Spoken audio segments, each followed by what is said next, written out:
I am giving a lot of time to this Ghana matter because of very good reasons. The Igbo people have enjoyed what we call quiet stay, calm stay in Ghana.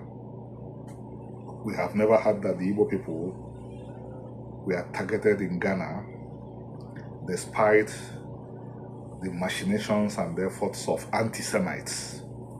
People who hate Igbos travel around the world, point out that the Nigerians that cause trouble are the Igbos. Of course, this is a lie, but that is what we expect them to do. Because if they don't do that, that means they are not anti-Semitic. So when this matter of Ghana, when this matter of an Igbo calling himself a king came up, I decided to give it enough attention to do damage control. And with thousands of Ghanaians commenting at the few places I have raised the issue, I know that I have succeeded to a large extent in dousing the flames and making people to think twice. Following up, I saw that a gentleman that I have every now and then come across his videos, Maiyegun, a Yoruba gentleman, had waded into the matter. I'm strapped for time. I'm a person that is always multitasking. I have thousands of things to do, but I spared over 30 minutes listening to what he had to say. And I have a lot of respect for him. I have not seen any evidence that he is against the Igbo people. I have not seen any evidence at all that Maiyegun Diary is against the Igbo people. But I want to point out that this matter is beyond him. I will list some of the things he said and use it to demonstrate to him that his approach cannot help. He listed, or rather, he brought up a video where this guy that said he's the king of the Igbos in Ghana outlined a lot of the things he wanted to do, for which he bought the 250 plots of land. Among the things the Igbo gentleman listed he would do was build a huge palace. That should be offensive to every Igbo. Maiyegun is not only offensive, is supposed to even offend the Igbos more than Ghanaians, because he's misrepresenting us. He's telling the world that the Igbo people are constituted of classes, kings and subjects. Get it? Societies that have monarchies, that's okay for them. But what he's recommending is contrary to Igbo tradition.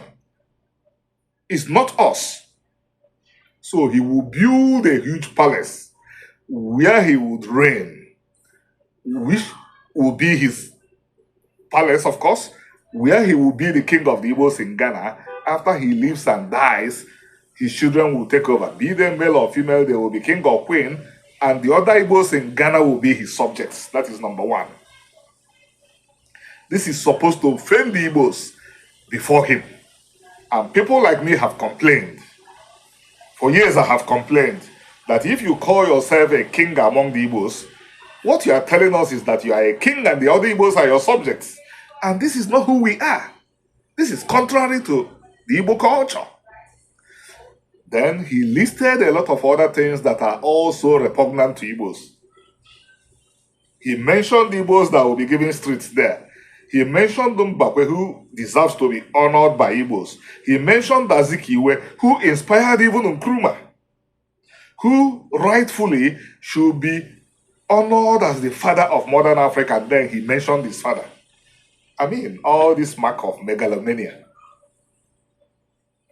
I would have had no problems with him if all he wanted to do was build a palace of Ihenetu and not Igbo palace. I mean, Maiyegun, the Ghanaians are not fools. The Ghanaians are not fools. They knew that certain lines had been crossed. And I know that certain lines have been crossed. And leave this matter for us. Well-meaning Igbos have waded in. They have appealed to the people of Ghana to take it easy with our brother. And we have also appealed to our brother. If you must lead, if it's in your DNA to be a leader, gather the Igbos in Ghana together. Call for an election. If they trust you, if they believe that you are the right leader for them, not that you are the richest Ghanaian, they will elect you and you will take the title of president of the Igbo community, or you will take the title of the chairman of the Igbo community. The greatest modern Igbo was Dr. Nnamdi Azikiwe. He did not ever think of taking the title of king. But till he died, he remained the only Igbo who could speak for the Igbos without consulting the Igbos. So, Maiyegun, I know you mean well, but please do not endorse the mistakes of Igbos.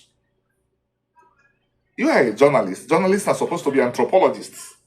Before you wade into a matter, consult the people who are coming from within the culture you want to get into. For example, I saw Obasanjo prostrating before the former governor of Oyo State. That is purely Yoruba tradition. It's not my place to question why Obasanjo had to prostrate before the former governor of Oyo State. I will leave that for Yorubas to handle. I will not wade in. I will respect boundaries, and I urge you to do the same. And moreover, as I said, how the people of Ghana feel about the subject must be respected. It is their country. It is their land. And they are, as you know, not less smart than Nigerians. So they know what is good for them, and they know when lines are crossed. And we want relations between Igbos and Ghanaians to remain as they have been, very peaceful. Thank you. I wish you the best.